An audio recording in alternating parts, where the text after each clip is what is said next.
So yung pag-relay ng mensahe, yun ang pinapaganda ng B6. Tsaka yung B12 naman, yun ang nagbibigay ng proteksyon doon sa lakas natin para hindi siya madaling masira sa pamamagitan ng diabetes. So yung tatlo na yan, they cooperate with each other para maganda ang effect sa nerve.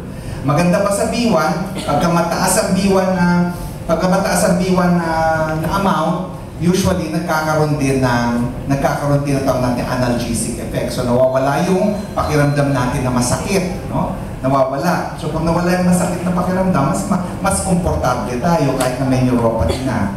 Okay? Ang B6 naman meron tinatawag na antioxidant. Di ba uso may antioxidant?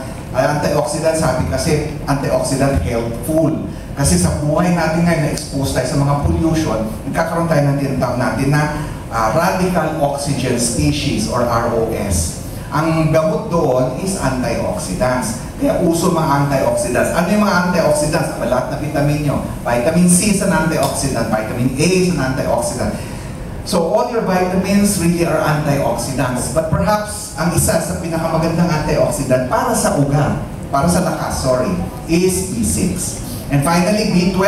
Ang maganda sa B12 kasi ito siya importante para mag-protect, no? Para proteksyonan yung ating nerve at saka at the same time magkaroon ng magandang kaugnayan between our brain and our nerves in the body para yung pagdala ng mensahe to and from the brain is good.